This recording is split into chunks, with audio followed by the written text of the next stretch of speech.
ভাবুন তো বাংলাদেশের মাটিতে যদি ব্রাজিলের মতো বিশ্ব ফুটবলের অন্যতম সেরা দল ম্যাচ খেলে কেমন হবে সেই দৃশ্য। এবার সেই সম্ভাবনাই যেন নতুন করে সামনে এসেছে। ব্রাজিল ফুটবল কনফেডারেশনের একটি প্রতিনিধি দল আজ ঢাকায় এসে জাতীয় স্টেডিয়াম পরিদর্শন করেছে। মাঠ, ড্রেনেজ ব্যবস্থা, ঘাস, পানি দেওয়ার পদ্ধতি, ড্রেসিং রুম, গ্যালারি এবং মিডিয়া বক্স সবকিছুই খুঁটিয়ে দেখেছে তারা। তবে কেন এই পরিদর্শন? মূলত ভবিষ্যতে বাংলাদেশের বিপক্ষে কিংবা অন্য কোনো দেশের বিপক্ষে ম্যাচ আয়োজনের ক্ষেত্রে ঢাকার স্টেডিয়ামকে নিরপেক্ষ ভেন্যু হিসেবে ব্যবহার করা যায় কিনা সেটিই ছিল প্রতিনিধি দলের দেখার অন্যতম উদ্দেশ্য। বাংলাদেশের ফুটবল ফেডারেশনের গ্রাউন্ডস কমিটির চেয়ারম্যান ইকবাল হোসেন জানিয়েছেন, স্টেডিয়ামের পরিবেশ দেখে ব্রাজিলের প্রতিনিধিরা সন্তুষ্ট হয়েছেন, তবে এখনও কোনো চূড়ান্ত সিদ্ধান্ত জানায়নি তারা। ইকবাল হোসেন বলেন, ব্রাজিলের প্রতিনিধি দল জানিয়েছে অন্য কোনো দেশের বিপক্ষে এই মাঠকে নিরপেক্ষ ভেন্যু হিসেবে ব্যবহার করা যেতে পারে।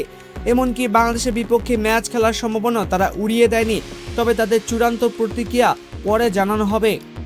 এদিকে আগামী ৩ অক্টোবর কলকাতায় ভারতের বিপক্ষে ব্রাজিলের একটি প্রীতি ম্যাচ খেলার কথা রয়েছে।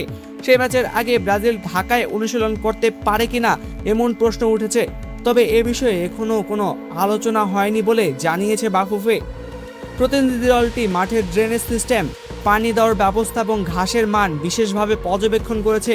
মাঠে কাজ করা কর্মীদের সঙ্গেও কথা বলেছে তারা। জানা গেছে জাতীয় স্টেডিয়ামের বাকি কাজ প্রায় 2 সপ্তাহের মধ্যে শেষ হওয়ার কথা। কাজ শেষ হওয়ার পর প্রয়োজন হলে ব্রাজিলের প্রতিনিধিরা আবারও স্টেডিয়াম পরিদর্শনে আসতে পারেন। সবচেয়ে গুরুত্বপূর্ণ বিষয় হলো, ব্রাজিলের প্রতিনিধি দলের সঙ্গে বাফুফে সভাপতির বৈঠকের পর পরিস্থিতি আরও পরিষ্কার হতে পারে।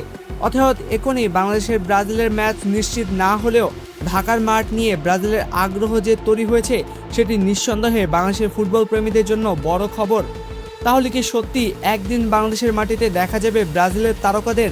উত্তর পেতে এখন অপেক্ষা করতে হবে বাফুফে ও ব্রাজিলের পরবর্তী সিদ্ধান্তের জন্য।